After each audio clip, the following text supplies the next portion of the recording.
If you're thinking about buying or selling a home in upstate South Carolina, chances are you've been Googling a lot of questions. And I'm David Locke, realtor with Locke Key Associates, and today I'm going to answer very quickly the 50 most asked real estate questions in the upstate South Carolina real estate market based on what people are searching for online and what I'm hearing from my clients each and every single day. So let's jump in and do this quickly. The first question everyone asks is now a good time to buy a home in upstate South Carolina?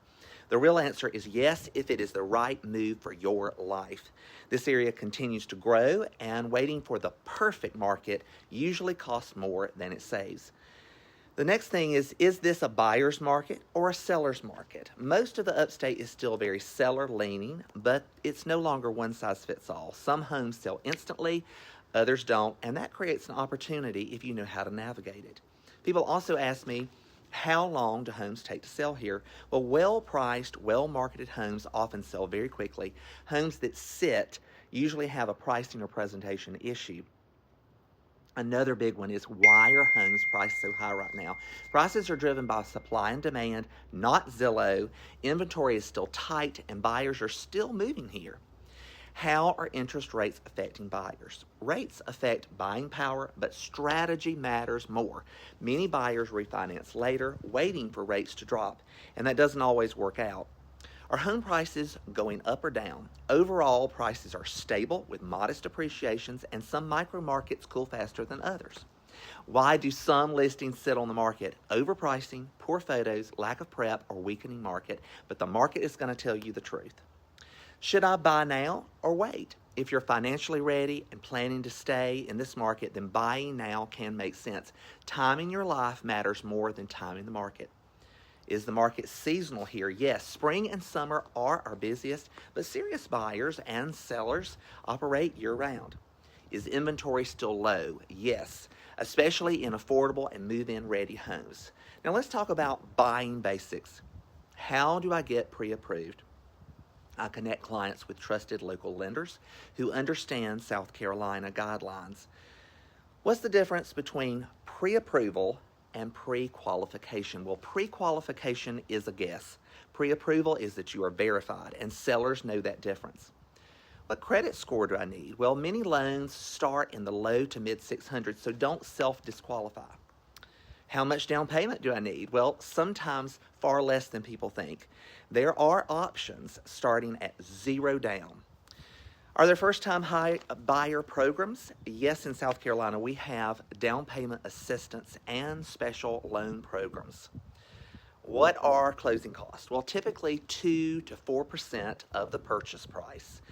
And what about moving cost? Well, you need to plan on a few $1,000s depending on the distance and the services that you want. Can I buy with my student loans? Yes, student loans don't automatically stop you from buying. And what is PMI? It's the mortgage insurance when you put less than 20% down, and that is often temporary.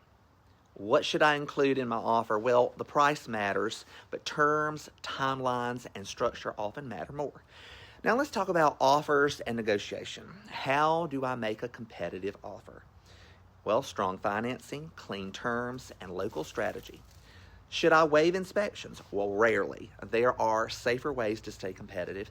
And what contingencies should I include? People ask. Well, inspection, financing, and appraisal tailored to your risk tolerance. And how does earnest money work? It shows good faith and is credited towards your closing. What strengthens my negotiating position? I would say preparation and working with someone who knows how the other side thinks.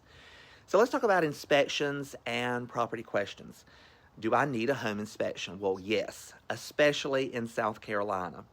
And what about termite inspections? Well, they're standard here and often required by the lender. What disclosures are required? Well, South Carolina is a disclosure-light state, which makes inspections very critical. And what is an appraisal? Well, it confirms the value for the lender. And what if it comes in low? We renegotiate, we restructure, or we challenge it. Now let's talk about working with realtors like me. Do I need a realtor? Well, legally no in South Carolina, but practically yes. How do I choose the right realtor? Experience, communication, and local knowledge, they really matter. And what should I ask before hiring one? Ask how they price, how they negotiate, and how we solve problems. What does an agent actually do? Well, we do the strategy, marketing, negotiation, contract management, and risk protection. And what about dual agency? Well, it limits advocacy and full representation matters. Next, let's talk about location and lifestyle. What are the best neighborhoods? Well, that depends on your lifestyle, your commute, and your budget. And which school districts are best? Well, it varies by the zone. It's not just the district name. And how do property taxes work? Well, they vary by county and by usage. Primary homes are taxed differently than investment properties. And what should I know about HOAs? Well, rules and fees vary widely. Always remember that before you buy, you want to talk about selling. How much is your home worth? What buyers will pay? Not just what an algorithm says. When is the best time to sell? Well, when demand meets preparation. Should I make repairs first? Yes, but only the right ones. And how should I price my home? Well, pricing is a strategy, not a guess. How long will it take to sell? Well, correctly priced homes move faster. And what are typical selling costs? Commission, closing fees, and possibly repairs. And can I sell fast without listing? Sometimes cash and off-market options exist, but not always. Finally, investing.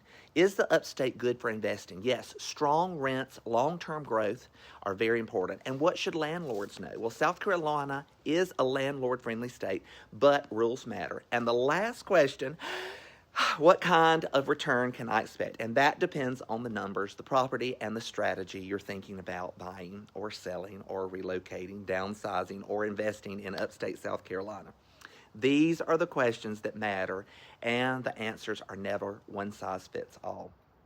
If you want advice specific to your situation, I'm happy to help. I'm David Locke with Locke Key Associates, and thanks for watching. Again, this was a really fast way to go through the 50 top questions for real estate.